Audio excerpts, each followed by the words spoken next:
जय श्री कृष्ण बंधुओं, आप सभी को आपके अपने चैनल भक्ति की शक्ति में बहुत बहुत स्वागत है।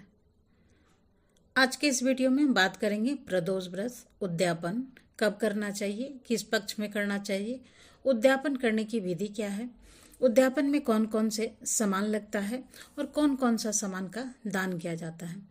उद्यापन अपने आप करें या आचार्य जी के द्वारा कराएं, कौन सा उत्तम रहेगा, संपूर्ण जानकारी आपको प्रदोष उद्यापन की इसी वीडियो में प्राप्त हो जाएगी। वीडियो हमारी आपको पसंद आती है तो वीडियो को लाइक करें और शेयर करना तो बिल्कुल भी ना भूलें। और आपने यदि सब्सक्राइब नहीं किया है तो प्लीज़ सब्सक्राइब कर लें, बेल आइकन को भी प्रेस कर लें। तो चलिए आगे बात कर लेते हैं। प्रदोष व्रत जो भगवान महादेव जी को समर्पित होता है और प्रदोष व्रत करने से घर में सुख समृद्धि, धन संपत्ति, आयु आरोग्य, उत्तम सुयोग्य वर, भगवान महादेव और माता पार्वती जी का असीम अनुकंपा प्राप्त होती है। प्रदोष व्रत बहुत ही उत्तम और अद्भुत है।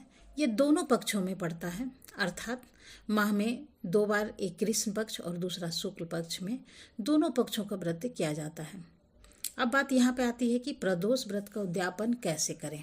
कोई भी व्रत का उद्यापन बहुत ही महत्व रखता है, बहुत बड़ी विशेषता बताई जाती है।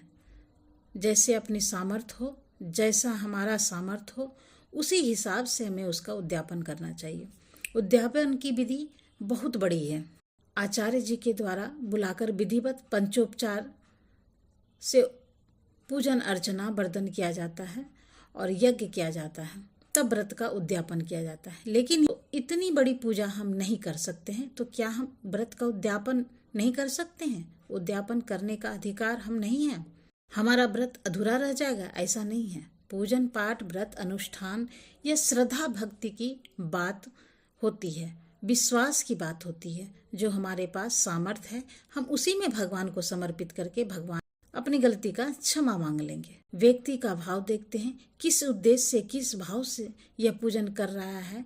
तो यदि आप सामर्थ्यवान हैं तो अच्छे से आचार्य जी को बुलाकर उनसे पूजा सामग्री लिखवाइए और पूजन अर्चन बंधन संपन्न कीजिए।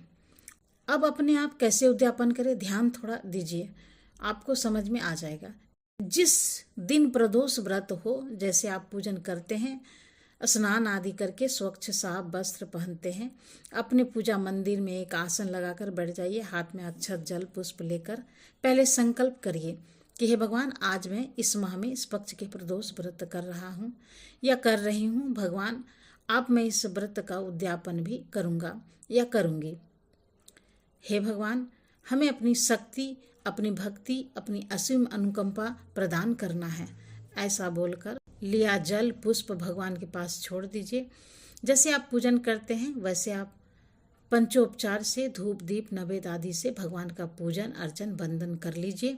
दिन भर आप व्रत रखिए। संध्या के समय जब प्रदोष काल आता है, यदि आप मंदिर में जाकर पूजन करते हैं या अपने घर में पूजन करते हैं, जहाँ पर भी आप प्रदोष का पूजन करते हैं, वहीं पर सारी सामग्री में क्या होगा वो आप जान लीजिए। अपने सामर्थ्य हो, यदि आपकी सामर्थ्य है तो भगवान के लिए धोती कुर्ता गमछा ले लीजिए। सफ़ेद माला, सफ़ेद माता जी के लिए वस्त्र ले लीजिए, श्रृंगार ले लीजिए। यदि आपकी सामर्थ्य नहीं है तो आप एक सफ़ेद रुमाल ले लीजिए। माता जी के लिए एक छोटी चुंदरी ले लीजिए। श्रृंगार से कुछ जो है सामान रख लीजिए, जैसे कुछ बिंदी भी रख सकते हैं, 2-4 चूड़ी भी रख लीजिए। सामग्री इकट्ठा करके जाएं मंदिर में या अपने घर पे। जैसे आप पूजन करते हैं पहले पूजन करिए, उस दिन थोड़ा विशेष पूजा करिए। अगर शिवलिंग हो सबसे अच्छी बात है। जल चढ़ाइए, फिर दूध चढ़ाइए, दही घी शहद शक्कर चढ़ाकर पूरा भगवान शिवलिंग को लेप कर दीजिए। फिर जल से धो लीजिए, एक जनेऊ भगवान को पहनाइए। फिर सफ़ेद चंदन भगवान को अर्पण करें। अक्षत पुष्प धूप दीप बेलपत्र भांग धतूरा, समी का पत्ता, जो कुछ भी आप लेकर मंदिर गए हैं वो भगवान को अर्पण कर दीजिए। उसके बाद में भगवान को कुछ फल मीठा भोग लगाइए, भगवान को भोग लगा दीजिए। जो भी आप जप करते हैं तो वो जप तप कर लीजिए। भगवान का कथा पढ़ते हैं, प्रदोष कथा, या भगवान का जप करते हैं, वो सारी चीज़ें आप कर लीजिए। आरती कर लीजिए। उसके बाद सामग्री जो भी सामान बताया जो भी आपको समर्पण करना है, जो दान देना है, हाथ में लेकर भगवान से निवेदन करिए, हे भगवान आज मैं प्रदोष व्रत का उद्यापन कर रहा हूँ या कर रही हूँ। हे भगवान इसे आप स्वीकार कीजिए। भगवान जो भी हमारी शक्ति है और जो हमारी भक्ति है, जो हमारी श्रद्धा है, वो मैं अर्पण कर रहा हूँ। आप इसे स्वीकार कीजिए। ऐसा लेकर भगवान के पास ही चढ़ा दीजिए। उसके बाद में उठाकर समान किसी ब्राह्मण को आप उनको दान दे दीजिए। आपका व्रत उद्यापन यहीं पर संपन्न हो जाता है। तो जैसे भी आपकी शक्ति है, जैसी आपकी श्रद्धा हो, जैसी आपकी सामर्थ्य हो, उसी हिसाब से करना चाहिए। तो इसी प्रकार आप अपने घर में अपने आप ही उद्यापन कर सकते हैं। आप चाहे तो आचार्य जी द्वारा भी उद्यापन कर सकते हैं। दोनों विधि मैं आपको बता दी हूँ। आपको अच्छी लगे उसी हिसाब से उद्यापन कर लीजिए। वीडियो अच्छी लगे तो वीडियो को लाइक करें, कमेंट करें और शेयर करना तो बिल्कुल भी नहीं भूलिए। तो फिर मिलते हैं एक नए वीडियो में नई जानकारी के साथ। तब तक के लिए नमस्कार। Thanks for watching.